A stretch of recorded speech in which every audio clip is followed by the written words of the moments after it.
자연 파괴,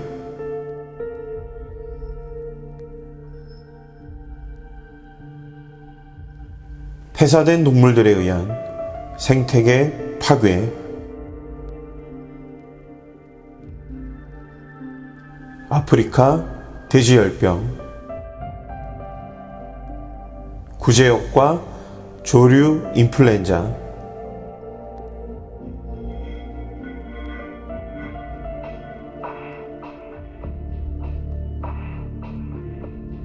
동물들이 순환을 겪는 이 시대에 무책임한 주인에 의해 연간 10만 마리 이상의 동물들이 버려지며 죽임을 당하고 유기동물이 또 있습니다. 늘어났습니다.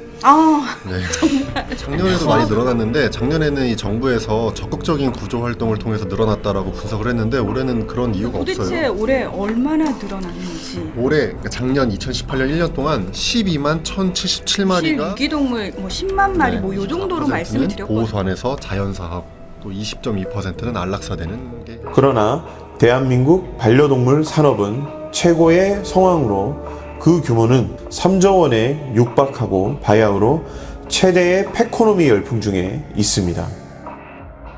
우리의 삶을 보듬어주는 동물들은 우리가 일그러뜨려 놓은 환경 속에서 사람과 공생해 나가는 수밖에 없습니다.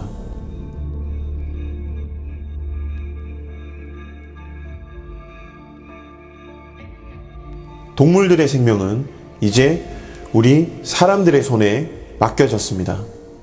지금 우리는 동물들의 소리 없는 목소리에 귀를 기울여야 할 때입니다.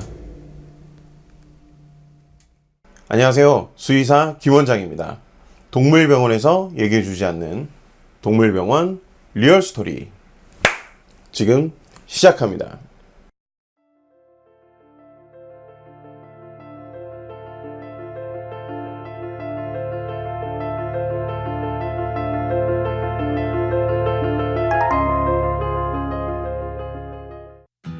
오프닝 영상은 2010년 일본에서 방영된 드라마 수의사 두리틀의 제1화 오프닝을 오마주한 것입니다. 일본은 패코노미, 여기서 패코노미는 팩과 이코노미를 합하여 만든 합성어인데요. 패코노미가 발전해감에 따라 동물 복지에도 많은 신경을 쓰고 사회적 합의를 통해 제도적으로 많은 규제를 만들어 왔고 현재도 만들고 있는 것이 일본입니다. 우리나라 역시 패코노미 시장의 규모가 점점 커지고 있고 정부에서도 반려동물 산업을 성장시키고자 반려동물 산업 육성 정책을 발표하며 지속적인 성장세를 보이고 있지만 시장의 성장에 따른 제도적인 규제는 여전히 미흡하고 그로 인해 동물들의 복지에 대한 목소리가 더욱 높아지고 있습니다. 오늘은 여러분들과 동물권에 대해서 이야기해보려 합니다. 커피 한 잔씩 준비하셨나요? 지구상의 모든 동물들에 관한 알고 있니? 동물권 지금 시작합니다.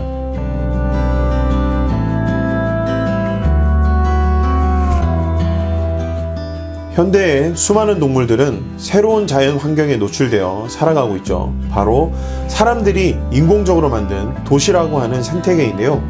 지구를 점령한 사람들의 무분별한 영역 확장으로 인해 많은 동물들이 그들의 삶의 터전을 잃었습니다. 그로 인해 도시는 사람들뿐만 아니라 반려동물 그리고 야생동물들까지 함께 공존하는 새로운 자연 환경으로 거듭나고 있습니다. 하지만 급변하는 도심 환경은 다른 동물들에게는 적응하기 힘든 공간인 것 같습니다.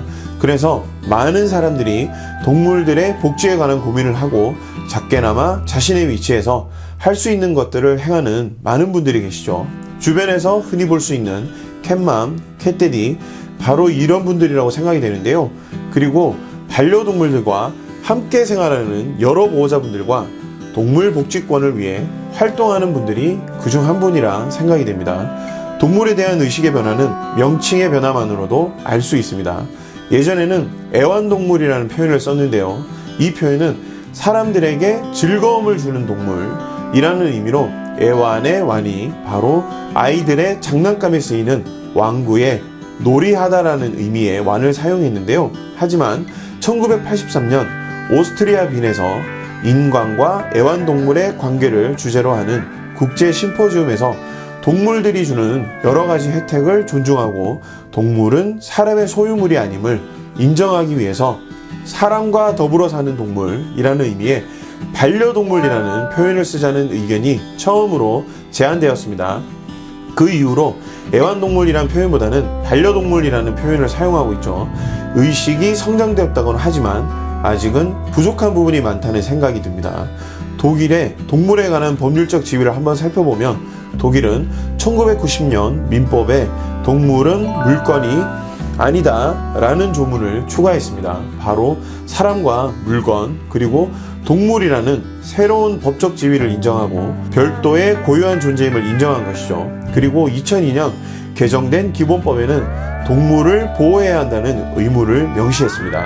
독일은 동물은 사람과 같은 생명으로 바라보고 법적 지위를 부여했기 때문에 동물에 대한 복지를 더욱 강화할 수 있는 전제 조건이 성립되어 있습니다. 반려동물들은 펫샵에서 사고 팔리지 않고 유기되어 가족을 잃어버린 아이들을 입양하여 새로운 가족으로 받아들이고 그에 따른 조건도 매우 까다롭게 하고 있고 안락사 인력을 찾는 것은 매우 어려울 정도로 동물 보호와 그 복지에 힘쓰고 있습니다. 하지만 현재 우리나라의 동물의 법적 지위는 어떠한가요? 현행 법률에서 동물은 대인과 대물 중에서 대물, 바로 물건으로 인정되고 있습니다.